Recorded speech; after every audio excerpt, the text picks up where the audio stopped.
Hello, ദേവൂസ് തെച്ചൂസിൻ്റെ മറ്റൊരു വീഡിയോയിലേക്ക് എല്ലാവർക്കും സ്വാഗതം. നമുക്കിന്നൊരു ബീഫ് കറി വെച്ചാലോ? തേങ്ങാക്കൊത്തൊക്കെ ഇട്ട് എങ്ങനെയാണ് വെക്കുന്നതെന്ന് നോക്കിയാലോ? ആദ്യം തന്നെ നമുക്ക് ഇതിന് വേണ്ടി മസാല തയ്യാറാക്കാം. അതിനായിട്ടൊരു പാത്രം എടുത്ത് അതിലേക്ക് ഇഞ്ചി വെളുത്തുള്ളി പേസ്റ്റ്, മുളക് പൊടി, മല്ലിപ്പൊടി, മഞ്ഞൾപ്പൊടി, മീറ്റ് മസാല, വെളിച്ചെണ്ണ, ഉപ്പ് ആവശ്യത്തിന് എല്ലാം കൂടെ ചേർത്ത് നന്നായിട്ടൊന്ന് മിക്സ് ചെയ്തെടുക്കാം. ഇതിലേക്ക് കഴുകി വൃത്തിയാക്കി വെച്ചിരിക്കുന്ന ബീഫ് ഇട്ട് കൊടുക്കാം. എന്നിട്ട് എല്ലാം കൂടെ ഒന്നുകൂടെ നന്നായിട്ട് മിക്സ് ചെയ്ത് വെക്കാം.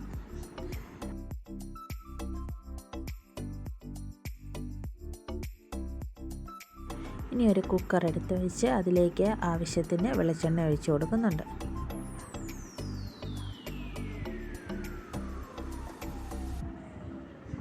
എണ്ണയെല്ലാം ഒന്ന് ചൂടായി കഴിയുമ്പോൾ അതിലേക്ക് നമുക്ക് കടുക് ഇട്ട് കൊടുക്കാവേ. കടുകെല്ലാം ഒന്ന് പൊട്ടിക്കഴിയുമ്പോൾ അതിലേക്ക് വെളുത്തുള്ളി ഇഞ്ചിയും കൂടി ഇട്ട് കൊടുക്കുന്നുണ്ട്. ഇഞ്ചിയും വെളുത്തുള്ളിയും എല്ലാം ഒന്ന് വഴന്ന് വരുന്നവരെ നന്നായിട്ട് ഇളക്കി കൊടുത്തുകൊണ്ടിരിക്കാം. ഇനി ഇതിലേക്ക് നമുക്ക് ചെറിയ ഉള്ളി ഇട്ട് കൊടുക്കാം.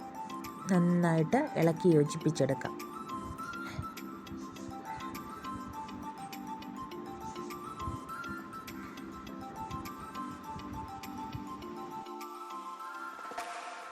ഇഞ്ചിയും വെളുത്തുള്ളിയും ചുമന്നുള്ളിയും എല്ലാം നന്നായിട്ട് വഴന്നു വന്നിട്ടുണ്ട്. അപ്പോൾ അതിലേക്ക് നമുക്ക് തക്കാളിക്ക കൂടി ചെറുതായിട്ടൊന്ന് അരിഞ്ഞിട്ട് കൊടുക്കുന്നുണ്ട്. ഇനി ഇതിലേക്ക് 1/4 ടീസ്പൂൺ മഞ്ഞൾപ്പൊടി, 2 ടീസ്പൂൺ മല്ലിപ്പൊടി, 2 ടീസ്പൂൺ മീറ്റ് മസാല, 2 ടീസ്പൂൺ മുളക് പൊടി എല്ലാം കൂടെ ചേർത്ത് നന്നായിട്ടൊന്ന് മിക്സ് ചെയ്തെടുക്കാം. പൊടികളുടെ പച്ചമണം മാറുന്നത് വരെ ഒന്ന് നന്നായിട്ട് ഇളക്കി കൊടുക്കാവേ.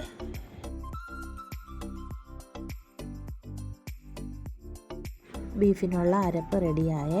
ഇതിലേക്ക് നമുക്ക് മസാല പുരട്ടി മാറ്റി വെച്ചിരിക്കുന്ന ബീഫ് കൂടി ഇട്ട് കൊടുത്ത് ഒരു 8-10 വിസിൽ കേൾക്കുന്നവരെ ഒന്ന് വേവിച്ചെടുക്കാം.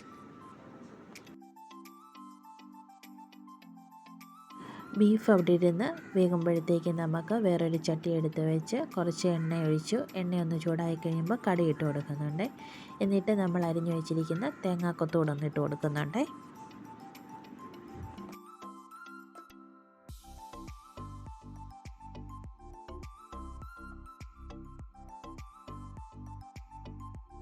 തേങ്ങാക്കൊത്ത് ഒക്കെ ഒന്ന് കളർ മാറിയതിന് ശേഷം ചെറുതായിട്ട് അരിഞ്ഞു വെച്ചിരിക്കുന്ന സബോള കൂടി അതിൻ്റെ കൂടെ ഇട്ട് കൊടുക്കാം.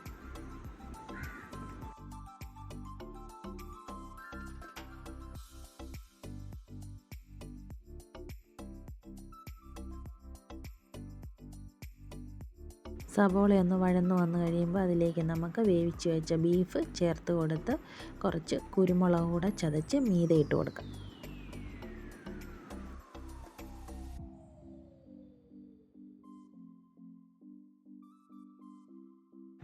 ഇനി ഇതിൻ്റെ മീതേക്ക് കുറച്ച് ഗരം മസാല പൊടിച്ചതുകൂടെ ചേർത്ത് നന്നായിട്ട് ഇളക്കി കൊടുക്കും.